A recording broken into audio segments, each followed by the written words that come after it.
Hello friends, आज की इस वीडियो में हम करने वाले हैं क्लास 11th की माइक्रो इकोनॉमिक्स का चैप्टर प्रोडक्शन, जिसका हिंदी में नाम है उत्पादन। इससे पहले अगर आप हमारे चैनल पे नए हैं तो प्लीज़ चैनल को सब्सक्राइब करें, और अगर वीडियो के एंड में आपके लिए वीडियो हेल्पफुल रहे तो प्लीज़ वीडियो को लाइक भी ज़रूर करके जाएं। तो चलिए स्टार्ट करते हैं चैप्टर हमारा। देखिए, चैप्टर हमारा क्या है, प्रोडक्शन है, उत्पादन फलन। उत्पादन के बारे में हम इस पूरे चैप्टर में पढ़ेंगे। ये पूरा चैप्टर आपको एक बात सबसे पहले ध्यान रखना है कि आपको एक उत्पादक के तरीके से पढ़ना है, यानी कि आप एक प्रोड्यूसर हैं जो क्या कर रहे हैं, कुछ भी चीज का उत्पादन कर रहे हैं, कोई भी वस्तु है जिसका आप क्या कर रहे हैं, उत्पादन कर रहे हैं। तो आपको हमेशा एक प्रोड्यूसर को अपने दिमाग में रख करके क्या करना है, इस चैप्टर को रीड करना, तब आपको बहुत अच्छे से चैप्टर समझ आएगा। देखिए, सबसे पहले हम जानेंगे कि आखिरकार प्रोडक्शन होता क्या है, यानी कि उत्पादन क्या होता है। तो देखो, जब एक उत्पादक या फर्म विभिन्न आगतों का उपयोग करके उन्हें निर्गत में परिवर्तित करता है तो उसे उत्पादन कहते हैं। अब इसमें जो कंफ्यूजिंग वर्ड है वो क्या है, आगत और ये निर्गत। देखिए, आगत कौन से होते हैं, कोई भी सामान जो रॉ मटेरियल है हमारे लिए, ठीक है, कच्चा माल जो है, उसका उपयोग करके क्या बनाएगा, कुछ भी चीज का उत्पादन जो करेगा वो होगा निर्गत। ठीक है, जैसे कि मान लीजिए आपने क्या लिया, दूध लिया, ठीक है, दूध क्या हो गया आपके लिए, आगत। और आपने उस दूध से क्या बनाई, मिठाइयाँ, तो वो मिठाइयाँ आपके लिए क्या हो गई, निर्गत। तो आगतों का यूज करके क्या किया जा रहा है, जो निर्गत में बदल दिया जा रहा है उन्हें, वो क्या कहलाएगा हमारे लिए, प्रोडक्शन या फिर उत्पादन कहलाएगा। आई होप आपको उत्पादन समझ आया होगा। नेक्स्ट देखते हैं, आगतों पर व्यय को उत्पादन की लागत कहा जाता है।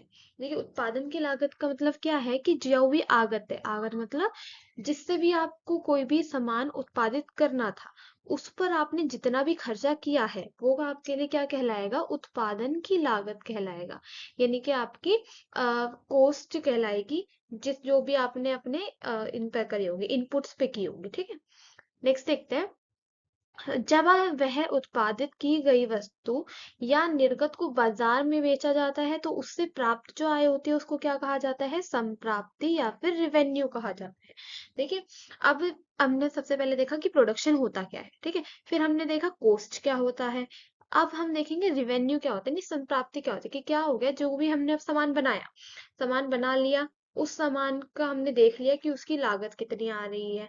ठीक है, अब उस लागत को क्या करेंगे, अब जो भी हमने उत्पादित वस्तु की है उसको बाजार में बेचेंगे।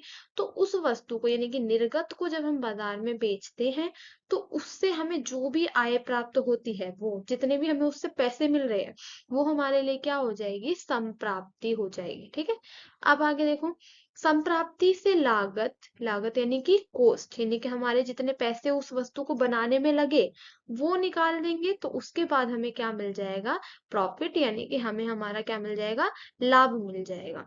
ठीक है, आई होप आपको ये जो बेसिक टर्म्स है चैप्टर पढ़ने से पहले ये सब समझ आए होंगे कि उत्पादन क्या होता है, लागत क्या होता है, संप्राप्ति क्या होगी, और हमारा प्रॉफिट क्या होगा। तो चलिए आगे देखते हैं। नेक्स्ट है अब हमारा प्रोडक्शन फंक्शन, यानी कि उत्पादन फलन। अब हम उत्पादन फलन देखेंगे कि उत्पादन फलन क्या होता है। देखिए, अब एक फर्म है, ठीक है, फर्म उत्पादन फलन, फर्म द्वारा उपयोग में लाए गए आगत और निर्गत के बीच के संबंध को क्या करता है, दर्शाता है। यानी कि एक जो भी उत्पादक होगा उसने क्या करा है, या फिर एक जो फर्म होगी उसने क्या किया है, जितना भी उत्पादन करने में जितने आगत यानी कि जितनी भी वस्तुएं, तो कच्चा माल जो उपयोग करा है उन पर जो खर्च है, ठीक है, और जो निर्गत है यानी कि और जो जितना वो प्रोडक्शन कर रहे हैं, यानी आउटपुट और इनपुट के बीच में जो रिलेशन है, जो संबंध, संबंध मतलब रिलेशन जो है, उसी को पढ़ना क्या कहलाएगा, उत्पादन फलन कहलाएगा हमारा। अब देखिए, उत्पादन फलन फलन में कितने फंक्शन देखेंगे हम, चार चीजों के साथ देखेंगे। पहला आएगा भूमि, ठीक है, कि जो भी हमारी जमीन है उसके साथ। फिर हम देखेंगे पूंजी यानी कि कैपिटल यानी पैसा, फिर श्रम, और फिर हमारा आएगा लास्ट उद्यम। अब इतना कर लेने के बाद अब आप देखिए आगे कि दो तरीके से हमारे क्या होते हैं, साधन होते हैं। ठीक है, उत्पादन फलन दी गई तकनीक के अंतर्गत आगत और निर्गतों के बीच के भौतिक संबंध को दर्शाता है। यानी कि उत्पादन फलन में हम क्या जानेंगे कि कैसे कैसे हम आउटपुट्स अपने बढ़ाएं, इनपुट्स अपने बढ़ाएंगे, जिससे आउटपुट्स पे क्या क्या इम्पैक्ट आएगा। यानी कि हमारे आगतों में बदलाव करने से निर्गतों पे क्या क्या चेंज आ रहा है, वही उत्पादन फलन होगा। इन दोनों के बीच में कैसा रिलेशन है। ठीक है, अब देखिए, इसमें आएगा हमारे साधन। साधन कौन से हैं, हमारे पास दो तरीके के साधन होते हैं, यानी कि जो भी चीज हम बना रहे हैं, जो भी हमें उत्पादन करना है, उस उत्पादन को करने में हम दो तरीके की वस्तुएं या फिर दो तरीके के साधन यूज करते हैं। पहला आएगा हमारा स्थिर साधन और दूसरा आएगा हमारा कौन सा, परिवर्ती साधन। देखिए अब स्थिर साधन कौन से होते हैं, ये वो साधन होते हैं उत्पादन के जिनकी मात्रा में उत्पादन के स्तर में परिवर्तन के साथ परिवर्तन नहीं किया जा सकता। कि जैसे जैसे हम क्या करेंगे, अपना प्रोडक्शन को बढ़ाएंगे, वैसे वैसे हम इनमें चेंज ज्यादा जल्दी नहीं कर सकते। वो कौन से कहलाएंगे, वो हमारे स्थिर साधन कहलाएंगे। जैसे कि हो गया भूमि और मशीन। जैसे देखिए मान लीजिए आज आप 100 पीसेस कुछ किसी चीज वस्तु की उत्पादित कर रहे हैं, कल को आपको 150 करने हैं, तो आप उसके लिए एकदम से तो बहुत सारी मशीन्स नहीं ला सकते कि भाई बहुत सारी अपनी लैंड उसमें इन्वेस्ट कर देंगे, नहीं ऐसा होता ना। तो ये वो साधन होते हैं जो फिक्स रहते हैं, फिक्स्ड फैक्टर होते हैं ये उत्पादन के कुछ, जिनको उत्पादन बढ़ने के साथ जल्दी से जल्दी चेंज नहीं किया जा सकता। दूसरे होते हैं हमारे कौन से, परिवर्ती साधन। परिवर्ती साधन कौन से होते हैं, ये वो कारक होते हैं जिसको क्या किया जा सकता है, आसानी से समय के साथ बदला जा सकता है। जैसे कि हो गया श्रम हो गया और कच्चा माल हो गया। जैसे कि हमारी रॉ मटेरियल्स हो गए वो, और जो हमारी लेबर्स होगी उनको क्या किया जा सकता है, आसानी से बदला जा सकता है, प्रोडक्शन के हिसाब से हम चेंज कर सकते हैं। आई होप आपको स्थिर साधन और परिवर्ती साधन पता चला होगा। दो तरीके के फैक्टर्स होंगे, स्थिर और एक परिवर्ती। आगे देखते हैं। आगे है अब हमारा उत्पादन फलन के प्रकार। अब क्या होगा, ये जो उत्पादन फलन ना, इसके भी दो प्रकार होंगे। अब इससे पहले आप एक चीज जानिए कि दो तरीके के काल होते हैं, एक होता है अल्पकालीन, एक होता है दीर्घकालीन। अल्पकाल कौन सा होता है, जिसमें हमें छोटे से टाइम पे, मतलब बहुत कम टाइम पे क्या करना होता है, कुछ चीज का प्रोडक्शन करना होता है। और दीर्घकाल कौन सा होगा, जब हमें लॉन्ग टाइम मिलेगा, उसमें हमें क्या करना होगा, प्रोडक्शन करना होगा। ठीक है। अब देखिए अल्पकाल है, अल्पकाल में हम क्या कर सकते हैं, जितने भी हमारे परिवर्ती साधन है हम उनको तो चेंज कर सकते हैं, मगर जो हमारे फिक्स्ड फैक्टर हैं हम उन्हें बहुत जल्दी से चेंज नहीं कर सकते, क्योंकि हमारे पास टाइम क्या है, बहुत थोड़ा है। और ये जो अल्पकाल और दीर्घकाल होता है ना, इसकी कोई पर्टिकुलर डेफिनेशंस नहीं होती। किसी एक व्यक्ति के लिए अल्पकाल कुछ और हो सकता है और किसी दूसरे व्यक्ति के लिए अल्पकाल कुछ और हो सकता है। ठीक है। तो अल्पकाल और दीर्घकाल जो हमारा है, इसकी कोई पर्टिकुलर डेफिनेशंस नहीं है।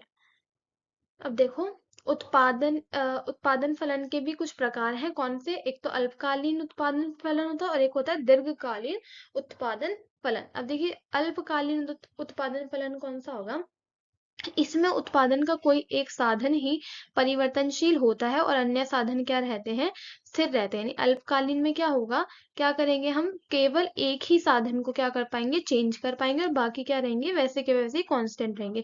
इसमें एक साधन के प्रतिफल का नियम लागू होता है, क्योंकि हम इसमें एक ही साधन को क्या कर पा रहे हैं, चेंज कर पा रहे हैं। और इसमें क्या होगा, केवल परिवर्तनशील साधनों को ही बढ़ाया जा सकता है। अभी हमने पढ़े ना दो तरीके के फैक्टर पढ़े थे हमने, एक कौन से वाले, परिवर्ती, और एक कौन से, स्थिर साधन। तो इसमें केवल जो हमारे जैसे लैंड हो गई, मशीन हो गई, उनको नहीं चेंज किया जा सकता। सिर्फ किसको चेंज कर सकते हैं हम, अपनी लेबर को कर सकते हैं चेंज, कैपिटल को चेंज कर सकते हैं। तो ये वो वाला होता है। दूसरा कौन सा है, दीर्घकालीन उत्पादन फलन। दीर्घकालीन कौन सा होगा, जिसमें उत्पादन के सभी साधनों में परिवर्तन किया जा सकता है। क्योंकि दीर्घकालीन में क्या होगा, टाइम ज्यादा हो गया, तो उसमें हम क्या कर पाएंगे, इन्वेस्टमेंट कर पाएंगे। जैसे कि हम अपनी लैंड बढ़ा सकते हैं, मशीनरी और नई ला सकते हैं। तो इसमें क्या होगा, इसमें उत्पादन के सभी साधनों को क्या करा जा सकता है, चेंज किया जा सकता है। इसीलिए इसको क्या बोला जाता है, पैमाने के प्रतिफल का नियम भी कहा जाता है। आगे देखते हैं। आगे है अब उत्पाद के। देखिए अब हमने पढ़ लिया पहले उत्पादन क्या है, कॉस्ट क्या है। अब देखेंगे प्रोडक्ट जो हम बना रहे हैं उसके भी अब तीन तरीके के प्रकार होंगे। कौन कौन से, पहला आएगा हमारा कुल उत्पाद। कुल उत्पाद कौन सा होगा, कि एक टाइम पर जो भी फर्म है, ठीक है, वो टोटल कितनी वस्तुओं का, यानी कितनी गुड्स एंड सर्विसेज का क्या कर रही है, प्रोडक्शन कर रही है, वो क्या कहलाएगा, कुल उत्पाद, या फिर जिसको हम टोटल प्रोडक्शन भी कहते हैं, या फिर आप इसको टीपी बोल सकते हैं। ठीक है। और इसका फॉर्मूला क्या होता है कि जितना भी हमने एमपी एमपी अभी हम आगे पढ़ेंगे, एमपी क्या होता है, उनको जोड़ देंगे तो हमारा क्या निकल जाएगा, टीपी निकल जाता है। नेक्स्ट देखिए औसत उत्पाद। औसत उत्पाद कौन सा होता है कि जब क्या किया जाता है, जितनी भी साधन की इकाइयां हैं, ठीक है, उसको किससे भाग कर दिया जाता है, जितने भी उत्पाद होते हैं इनको भाग कर दिया जाता है, तो क्या हो जाता है, हमारा औसत उत्पाद निकल जाता है। जैसे कि मान लीजिए हमने जो टीपी निकाला, हमने टोटल जितना प्रोडक्शन किया था उसको, और जितनी हमने इकाइयां यूज की थी, यानी कि हमने जितने लोग, लेबर, जिनको भी हमने यूज किया प्रोडक्शन करने में, उससे अगर हम डिवाइड कर देंगे तो हमें क्या मिल जाएगा, अपना औसत उत्पाद। इसका एक एग्जांपल देखिए कि मान लीजिए अगर 5 श्रमिकों द्वारा 50 वस्तुएं उत्पादित की जाती हैं, ठीक है, यानी कि क्वांटिटी कितनी है 5, और प्रोडक्शन टीपी कितना है हमारा 50। तो अगर हम इन दोनों को डिवाइड कर देंगे, फॉर्मूला हमसे यही कह रहा है ना कि हमें इसे डिवाइड करना है, तो अगर हम इसको डिवाइड कर देंगे तो हमें क्या मिल जाएगा, 10 हमारा औसत उत्पाद मिल जाएगा। थर्ड इसका देखते हैं। थर्ड है हमारा सीमांत उत्पाद। सीमांत उत्पाद कौन सा होता है हमारा, कि जब साधन की एक अतिरिक्त, देखिए जहां पर भी सीमांत शब्द आ जाए ना, वहां पर आपको यूज करना है एक अतिरिक्त, कि जब क्या हो जाता है, हम साधन की कोई एक अतिरिक्त इकाई का प्रयोग से कुल उत्पादन में जितना भी चेंज आता है उसको क्या कहा जाता है, हमारा सीमांत उत्पाद कहा जाता है। अब इसको समझो कैसे, कि मान लीजिए आप पहले कितना प्रोडक्शन, जैसे इसमें देखिए एग्जाम्पल में 5 जो तो लेबर थे वो मिलकर कितना प्रोडक्शन कर रहे हैं, 50 वस्तुओं का उत्पादन कर रहे हैं, ठीक है। अब क्या करा गया, जो भी हमने ये था श्रमिक थे, हमारी लेबर थी, उसको बढ़ा करके कितना कर दिया, 6 कर दिया। यानी कि हमने क्या करा, साधन को एक बढ़ा दिया, साधन है ना परिवर्ती साधन, हमने परिवर्ती साधन को क्या कर दिया, बढ़ा दिया, 6 कर दिया। तो उससे हमारा क्या हुआ, प्रोडक्शन में कितना चेंज आ गया, अब 50 से बढ़ करके कितना हो गया, 55 हो गया।